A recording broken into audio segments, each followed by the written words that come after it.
What's up, guys? Hello, so this is God and I. We're gonna play the round 2 of our narrative battle report. Revenge! It's a continuation of the first narrative report, so if you haven't watched that one, do watch it over here at the top. And God, what list do you bring today? What's the motivation behind your list today? So basically, I used Twilight King the first time. They didn't get the job done, so the Dream Hunter was observing from the void, so she decided to come down and do it instead by herself. So it's a Nightstalker list, team list with the Dream Hunter.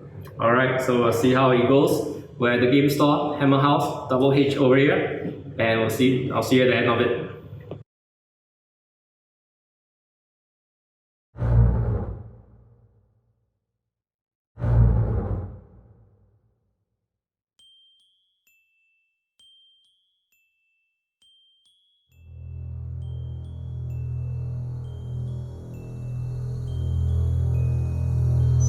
The skittering abomination stalks through the shadows of the tall, ancient trees of the woods, spiked legs stabbing into the earth with each step.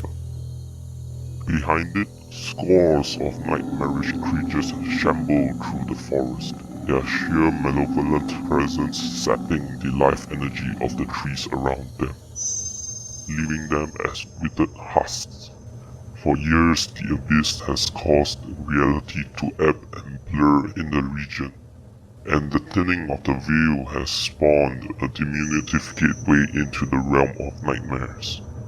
The dark aspirations manifesting in the abyssal soldiers and the fears of the Brotherhood denizens has trickled through the gateway and fed the universe that lies beyond.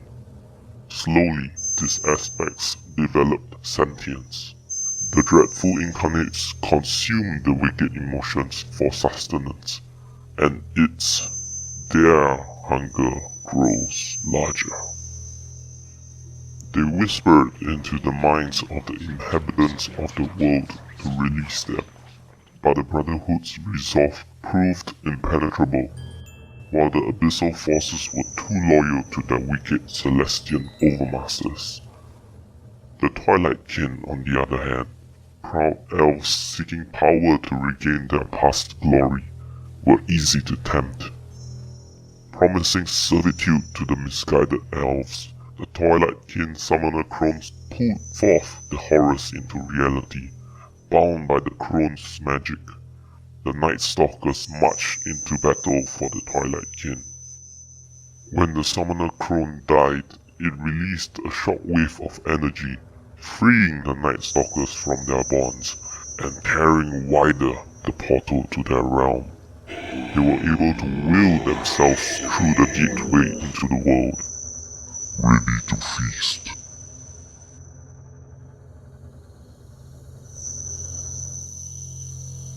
The abomination seeks its prey, tongue flicking in the night air, tasting the fear of its quarry. Its maw snarled in glee as it feels itself getting closer to the druid known as Tamira.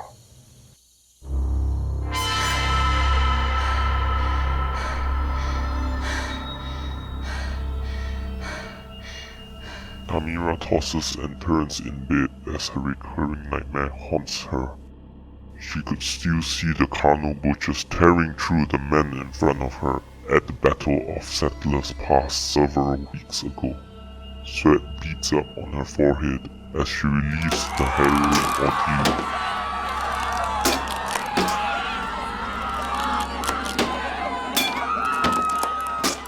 Ever since the encounter with the Twilight Kin, Tamira has been unnerved. The thought of an enemy being able to appear out of nowhere unsettled her, and her paranoia has caused her to sleep very little, and even when she did enter slumber, it was always haunted by visions of the slaughter. Tonight, however, the visions froze, and one of the butchers incredulously began speaking to her. Tamira, It started. I must thank you. Tamira tried to open her eyes to stop the delusions, but her body refused to obey her will. She tried to scream, but her mouth failed to open. She was powerless in her dreaming stasis. Your fear and paranoia has given me form, and your nightmares has fed me and given me life. You see, you created me. The apparition felt so real. Tamira could feel its breath on her face. I exist for one purpose, Tamira, to devour dreams. And your dreams are the most delicious. I can smell where you are, Tamira. And I am here. Tamira jolts out of her nightmare with a scream, touching her face where she felt the breath on her, feeling her face dripping in cold sweat. She could not tell if what happened was real. Perturbed by the encounter, she deftly leapt out of bed and dashed out through the door of her home to the town of Blossom Glade outside.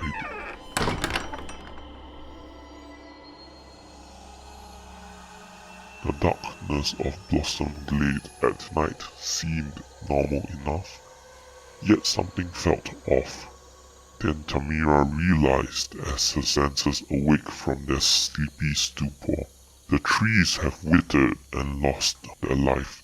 As her druidic senses searched through the trees, she found it at the edge of the village, the apparition from her nightmares.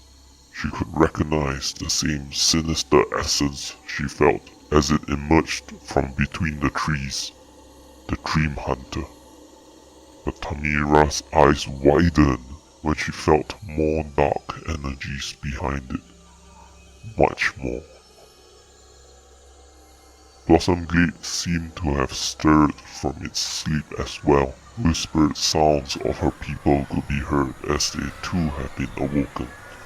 The village bells rung to alert Blossom Glade of the invasion.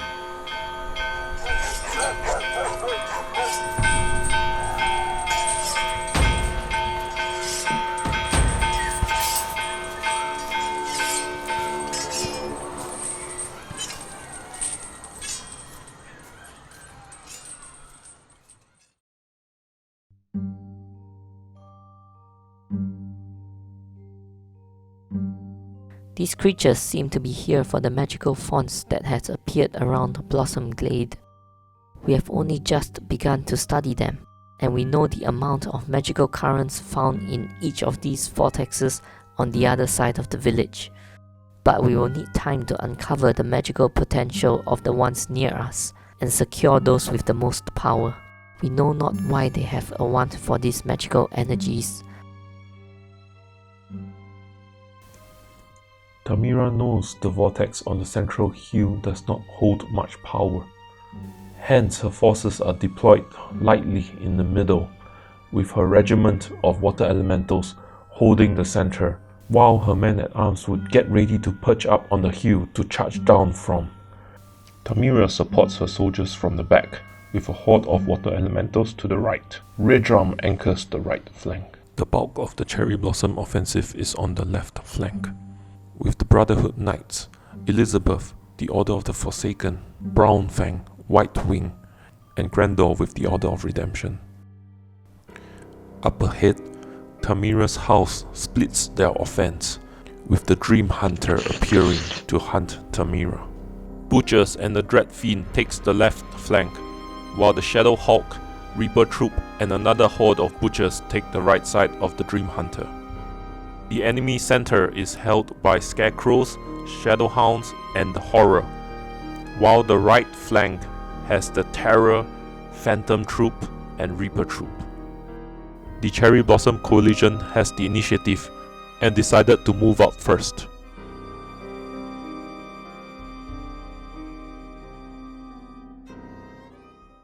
Realizing that the Water Elemental Regiment was needed to deal with the terror in the flank, Tamira shifted the water elementals towards the right flank, delaying the advance of the men-at-arms. The rest of the Cherry Blossom Coalition advanced cautiously. Wanting to protect Tamira, Elizabeth lets loose a bolt of lightning at the Dream Hunter, singeing it. An overview of the forces' advance. With the center unguarded, the Shadow Hounds moved up out of line of sight of its enemies. The Dream Hunter dashed through the house looking for Tamira, but couldn't find her. He moved himself up, only within line of sight of Brownfang. The rest of the Nightstalker forces positioned itself for a counterattack. We have uncovered a vortex with moderate power.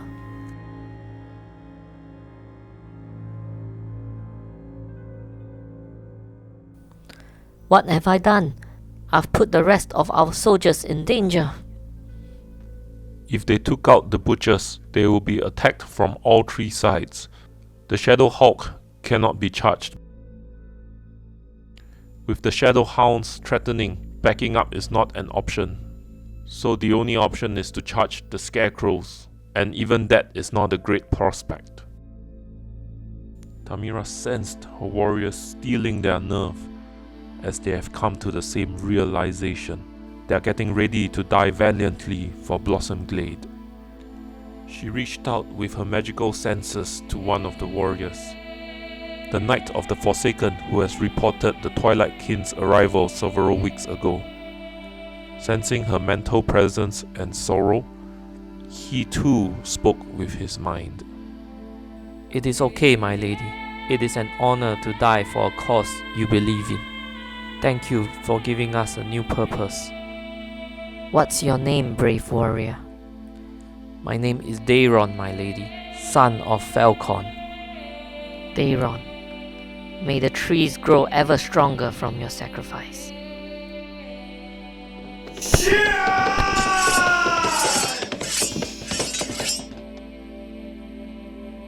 Elizabeth and the Order of the Forsaken and Brotherhood triple charges the Scarecrows.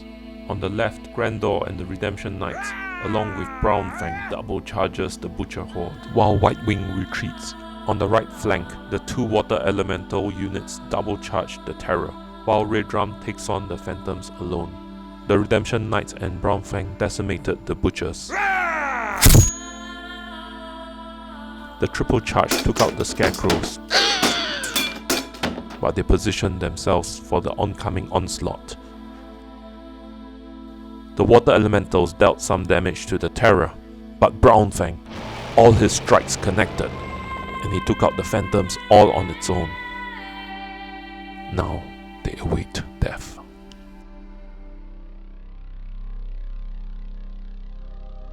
On the right flank, the Terror countercharges the horde of Water Elementals, while the Reapers charge all the way across to the regiment of Water Elementals, leaving Red Drum with nothing to charge. In the center, the Butchers moved forwards and turned to the side, leaving space for the Shadow Hawk and Reapers to charge the Order of the Forsaken. The Shadow Hounds easily repositions out of the men-at-arms charge range and threatens the rear and flank of the Cherry Blossom Coalition. On the left, the Dream Hunter and Dreadfiend charges Brownfang. Hindered, the Reapers could not take out the Water Elemental Regiment, and the Terror dealt moderate damage to the Water Elemental's horde. Disappointed for not being able to find Tamira, the Dream Hunter and the Dreadfiend unleashed their malice on Brownfang, wavering even the largest of beasts. The center was a bloodbath. The Shadow Hawk and the Reapers tore through the Order of the Forsaken, ripping Dayron's body to shreds. The magical vortexes pulsed with the massacre, revealing some of its hidden power.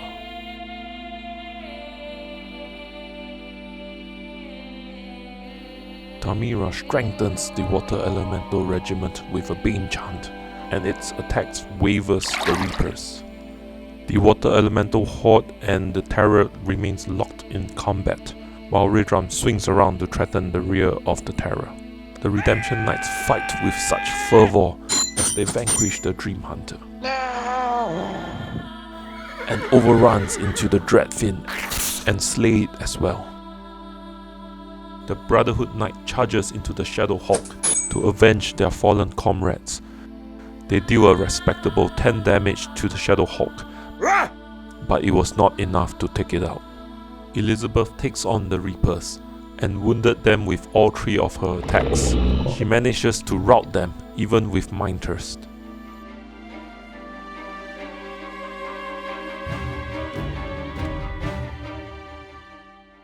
The Shadowhounds could just see the Redemption Knights behind the house and charged at their flank.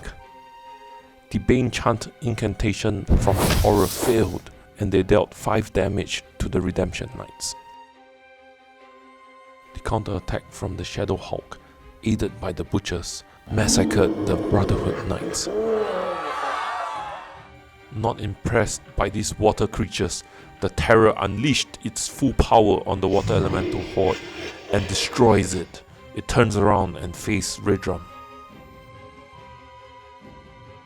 The vortexes surge with power.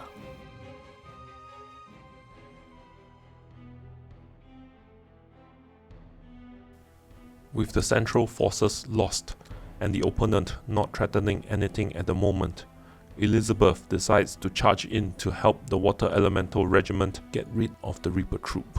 Redrum charges the Terror to keep it tied down. The Reaper troop was vanquished, and the Water Elemental Regiment positioned itself to flank surge into the Terror next round. Redemption Knights and Brown Fang eliminates the Shadow Hounds while staying out of the Shadow Hulk's threat range. White Wing stays back to guard a magical vortex while threatening the Butchers.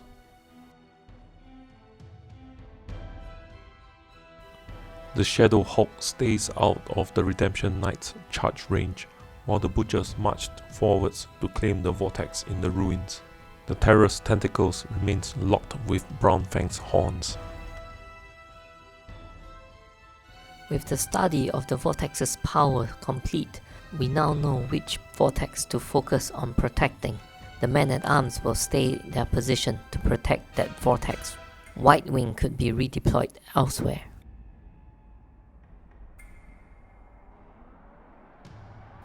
The Water Elemental Regiment surges into the flank of the Terror, aiding Redrum, but with the Terror's strong regeneration over the course of the battle, they are still unable to take it down.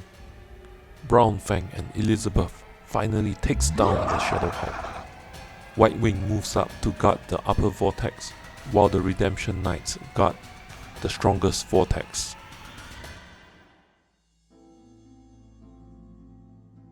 The Horror moves out of sight while it bolts Brown Fang and wavers him. The Butchers reposition themselves in the ruin. The Terror continues its attack on Redrum, but it seemed to be fatigued.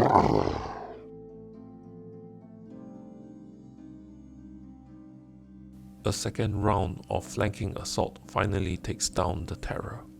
Elizabeth charges the Horror, but the Horror managed to stay alive. On the Nightstalker's turn, the Butchers moved further into the ruins to defend itself. At the end of the 6 rounds, the vortexes has manifested. These vortexes are tiny gateways into the realm of nightmares. The Cherry Blossom Coalition managed to secure most of them, and the Butchers themselves escaped through one of them.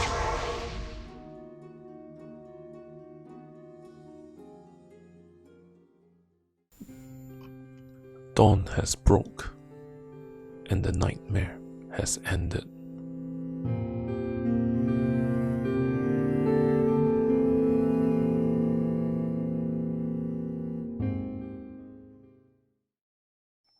So hi everyone, thank you for watching the battle report, and I have got with me over the Zoom call and we're just going to discuss a little bit about the game. So what I'll do is I'll load up screenshots of the game and we will discuss over it. Screen share. Yeah, it was a great game, much closer than the first one, if you call it the first one. So yeah, it's definitely more interesting from a tactical point of view. Yeah. So this is after your After first turn. the certain movement. So I don't have all the screenshots here, but just enough to let us recall what happened in the game. And the first question is the Dream Hunter. Was it a fluffy choice? Yes, definitely. I mean, he wanted to torment Tamira, so I brought him along to the right. Was that your initial idea all along? I mean, I have the model. It's a brilliant model. It's just a bit picky to use. He's an expensive individual that doesn't have much damage output, and he's speed 7, so he's not neither here neither there. He's not fast, and the same time he's not so tanky. Yeah. So, yeah. Well, we'll see how the game. I mean, you guys saw how the game went, so just a little bit of comments on the thoughts of the players. So first off, when I place, let me switch to the pointer, the 0-point token on the center, because usually people like to place the 2-point token in the center. So in this game, I decided to try something new by placing a 0-point token in the center. This is what's called smoke and mirrors, right? So I was hoping to deceive my opponent. So that way I also deployed very lightly on the center. And that, I think, came back to bite me in the end. I wanted to put the Man-at-Arms here because I wanted it to charge off the hill for Thunderous, sort of guard the center as well.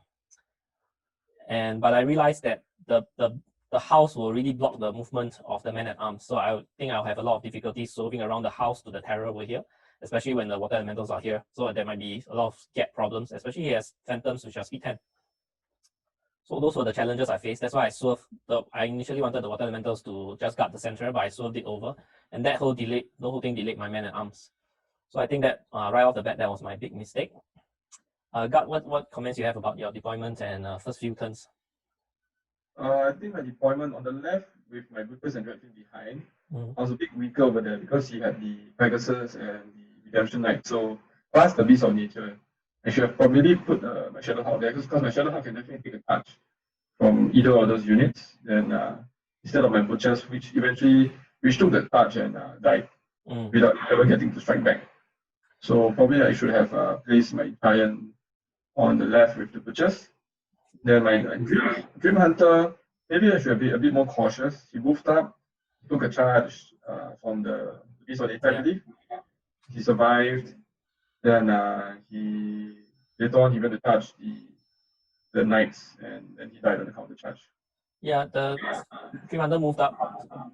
It was rechargeable by the Beast and the Unicorn if I want to. Yeah. But I think it was not worthwhile. So I charged out in the end. And this Shadow Hounds was pretty good, but I think, Gart, you wanted to face both units, the Man-at-Arms and the Knights on the left. So if you turn to face the left, it would have been even better because this was already the center trap set up.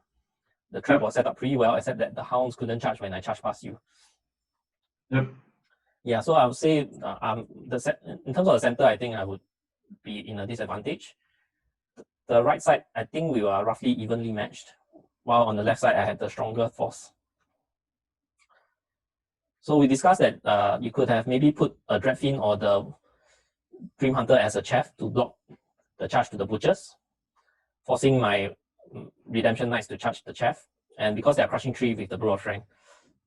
But even if you chaffed up, I might have been able to use the Pegasus to chaff up the Butchers, either charging it or flying 20 and landing in front of it. Yeah, so on that flank, it wasn't in my favor. Yeah. Yeah. So we're just gonna speed through the rest of it. So two things that happened very luckily in my favor this game was that I one-shotted the Phantoms with Red Drum, the Beast of Nature on the right side. Yeah, and I one-shotted the Reapers here with the Unicorn later in the game. But I charged the Scarecrows. I'm not sure if that was the best decision to make. I'm a more aggressive player, so I will see what's the best charge and just take it. So in the end, I lost my whole center. Yeah, I don't think you needed to charge both the Forsaken and the Knights. Might be better if I backed off, but since you have a speed advantage. Yeah, because if I backed off, the Shadow Hounds maybe charge in and get hindered by the ruins. Yeah, probably. So over on the left, my Butchers died, my Fiends died, my Dreadfin died, and also my Dream Hunter died. So I didn't really do much damage. Yeah, my Man-at-Arms didn't do much the whole game, which was a bit of a waste, but at least it held the 2-point token. Yeah. And over on the right side, one big surprise that swung back in your favor was that you killed the Water Elemental Horde. Not supposed to go down in 2 rounds, but it did happen. Yeah. Then the center I more or less finished off, but the giant took a lot of damage from the knights and later on by the unicorn. The terror was stuck for 5 rounds of combat. It's very impressive, its survivability. You did roll some good regeneration rolls, but the terror in general is very difficult to take down, especially if you don't flank it. Yeah, especially the water elementals were hitting on 4s, which were 5 because of ensnare, so ensnare really helped there. I didn't need to Bane Chan because it's only defense 3 and I have at least crushing 1. Yeah, that's the weakness of the terror. Yeah. So over on the right, more or less collapsed. The Beast of Nature and the water elementals, they flanked the terror. I mean, they attacked him on both sides. On the left side, my Shadow Hounds, even though it was a flank touch of the Redemption Knights, didn't do much. Yeah, it's the Bane Chan failed as well. On 3 dice, you're very unlucky this game with the Conjurer's stuff. You still failed the yeah, but the power of the Redemption Knights are because they have regen. So if you don't take them out at one go, they'll start to heal their life back. And with the Brew of Strength and 20 attacks, they're very, very grindy. And I think another thing that stormed the game was the unicorn. I think the unicorn charged in and killed the giant on his own. No, I killed together with the together, yes. But I was already on 10 wounds. I did above average with the Brotherhood Knights. I think they're supposed to do 8, but I dealt 10. So yeah, anyway, going down. Yeah, I really love the unicorn with 3 attacks and Blade of Slashing. It can easily deal 2 wounds. 1 to 2 wounds, yeah, which helps swing the math in your favor.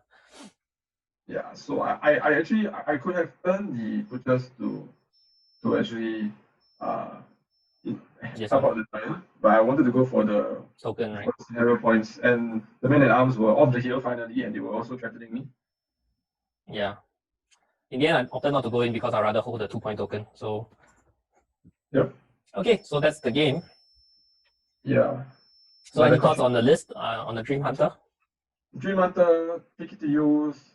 He's a support hero that wants to fight. So I have to build the list a bit better around him. After this game, I've been toying with Scarecrow regiments, Scarecrow hordes. So I least give my opponent more units to charge instead of just 1 unit. If I split them into regiments, he has to make a choice. He has to commit. Yeah. I think the Reaper troops are spectacular. They are like glass cannons, right? Yeah. So what I've done for my other games after this was to actually just hide the Reaper troop behind one Scarecrow regiment. So I think that's simple and it works well. Yeah, awesome. I really like my Order of the Green Lady list. This list I've been running this is a 2,000 point variation of my 2,300 points list that I run at the Call to Arms tournament, almost throughout the entire tournament. And I made tweaks to the list before, and I keep coming back to this list. So I think sometimes when you make a list, everything falls into like by a stroke of luck, right? You just happen to have all the ingredients you need, and when you think that you tweak a list to make it better, it actually got worse. So I really came back to sticking to this particular list. And yeah, I'm enjoying this list. So thanks again, Gad, for coming on to record this review. So what do you think about the narrative battle report process? I think it was very fun. It really got me amped up for the game. As you can see, I actually have painted models on the table, which I painted over a few days. Yeah, you guys know that he has lots of armies and all of them are half painted. So this battle report actually got him to finish his second painted army, sort of, right? Yeah, sort of. Mostly with the base colors at least. And so I'm actually looking forward to more. I want revenge. I was constrained by the models I had painted, so I want to do a more competitive, maybe a bit different type of list with themes. And I actually got some new stuff. I actually got Mantic Dreadfleet, which is a brilliant model, so I'm going to use him for the next battle. Awesome. The next one will be quite a while from now. Yeah, so give me a bit more time to paint out my stuff. A little bit busier with my life right now. And this narrative battle report takes much more time to make. Like, although the video effects are still considered amateurish, but it does take a lot of effort to sync all the effects and the music together. I think I spent about 20 hours on this video so far. Whereas over 3 weeks, yeah. So whereas if I did my usual competitive tactical battle reports, it'll take me only 1 or 2 hours to make a competitive narrative battle report, competitive tactical battle report. So the next one will be far along the ways, guys. So once again, thank you for watching, and a quick shout out to Hammer House. That's our local game store. They stock a lot of hobby stuff and different game systems, including Mantic. So if you are buying from the Asia region, do check out their online store, www.hammerhouse.com.sg for Singapore. Yeah, Hammerhouse.com. probably the best stocked Kings of War store in. Yeah, a lot of hobby supplies and a lot of game systems that are being stocked. So if you are buying from Asia or even Australia, do consider giving it checking it out. The shipping price might be in your favor. So that's all, guys. See you in the next video. Bye. See you. Bye. I'll get you next time, bitch. All right, where's my stop recording?